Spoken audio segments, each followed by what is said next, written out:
And of course Gurdjieff established these ideas of the dances, which are very mechanical. Now, this afternoon I was doing some Kundalini yoga with Pam, and I was struck by the fact that the repetition of the one of the things which is stressed about this is that the reptiles tends to organise its movements in very mechanical, repetitive action. They tend to repeat the movements. They tend to have this fixated thing where they will do things over and over again in exactly the same way. They always have these patterns of behaviour. Most of them have exactly the same attack pattern. That's how the keepers tend to control them, because they will always spin to the right or spin to the left. They're very, very predictable in that sense. So this area here tends to be to enjoy repetitive and strenuous movement. This level here is to do which it needs to be involved with dramatic things which have got a great deal of feeling attached to them, very uplifting, or also depression. They're fascinated by high shifts of and low falls of emotion. And this here is to do literally with formulation, with ideas presented to it clearly in strictly defined and separated chunks. So, for instance, you could, Eugene once said to me, you can see a chap, he's sitting at a bar, he's reading the newspaper, feeding this level here, taking in ideas, public politics. He's got his eye on the barmaid, he knows exactly where she is, and he's chatted her up already once, and she's chatted back, so that level's going on. Plus he's constantly flicking his foot, keeping a repetitive movement going, and he's pouring beer into his stomach on a regular basis. So you've got the three levels functioning. There's nothing wrong with any of those levels. What is important here, and what Gurdjieff constantly stressed, is you should be knowing what all three are doing at any given moment.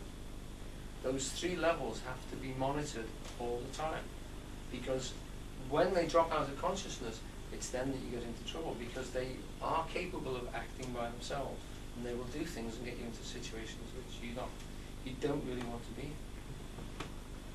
So Gurdjieff's point was that the Prieur in France, at his centre, he would often go out and he would set work tasks for people to do, usually quite mechanical ones, like, you know, polishing floors or cutting the grass, etc., working in the woods.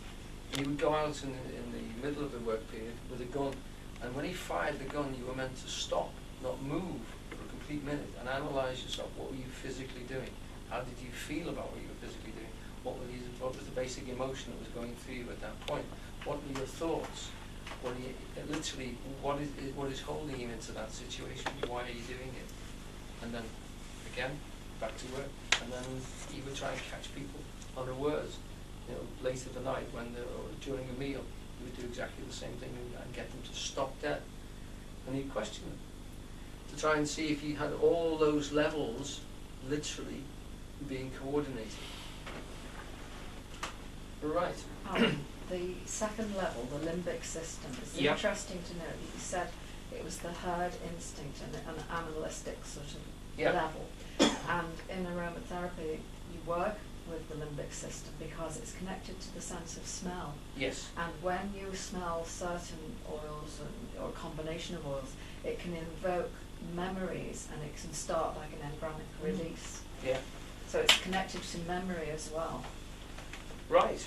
I don't know that actually, Pamela. It links in perfectly well with what we've been saying about it, because it stores information in there.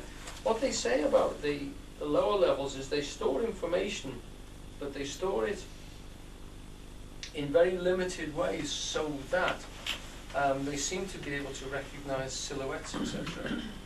So that vision, for instance, in things like alligators and snakes seems to be very, very reduced. They don't recognize light and dark, and they can recognize simple pattern structures, but they don't seem to be able to recognize distinct things between them. They have very few fine motor skills. What I was trying to is what it says. To elucidate on was that it is connected with the sense of smell. Think of animals. What do they do? Yeah. Well, yeah. Watch out. You know, and we actually do it without actually, not so obviously, but we're aware of it, aren't we? You know, so all animals sort of do sniff around, and to me that makes perfect sense. Yeah, and it would link directly into the drive sense, because it's the sense of smell is the first sense to develop from the embryo. When the embryo first starts to form, it actually, it links the spine column like that down its back, and it pushes forward two little nodes which are going to become the smelling buds, if you like, which develop into the nostrils inside here. Remember, Halliday always said that good taste is based essentially on the sense of smell. And if you see something which you don't like, which you think is in bad taste, you have the expression that goes with it is one of actually, you've got something rotten up your nose, you've got a really bad smell, you actually pull back, and it's a physical pulling back from something which you consider to be bad taste. In the same way as the smell is, as you said, immediately stimulates emotion from that level. Yeah.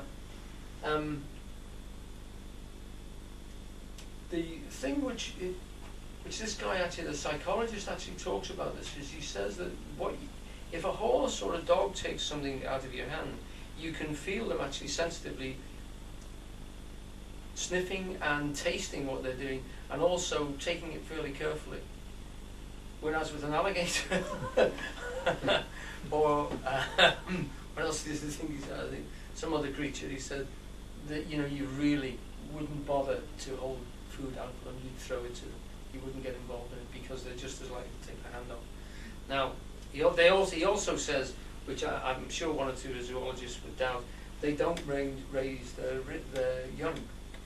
They literally, they're born as eggs, and as soon as they hatch, they're left to fend for themselves. Whereas mammals tend to build this bonding up with the other animals. They bring them up, they care for them, they nurture them, and then they sort of release them into the world. I don't think it's quite so clear cut as that, but that's certainly one of the cases he puts about it, and it helps to define this difference between this level of relationship and that level of relationship. Don't actually make bank accounts for them and buy them cars, which only happens at this level. I think we should go back to lower levels of responsibility, I think, in that sense. Right. Just to bring you back to the sheets again, I'm going to move on to the second part of this, because what fascinated me with particularly this is Eugene spends a lot of time talking about the form level, which is the ideas box. So this is the neocortex type here, which I'm linking directly with the ideas level here, which Eugene's talking about, and Gurdjieff, and other thinkers as we will come across as well. Right, number 2. Would anybody else like to read? Just change the tone. John, my main man, please. Yeah. The word idea is the Greek word for form, and form is the Latin word for shape, and shape is the Saxon word for idea. And if we say that the shapes of things depend entirely on the mode of circumscription, in any shape, form or idea we are concerned with some finite, something with a limiting factor, a binding contour.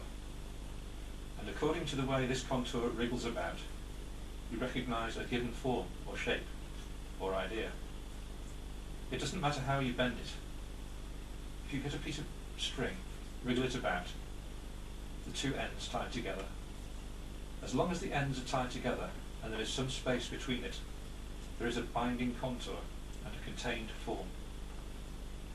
And then every individual, recognisably different from another individual, can be considered simply as a distortion of the primary sphere of being.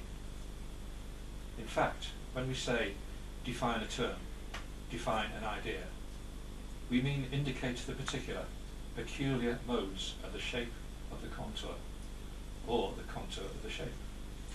Right.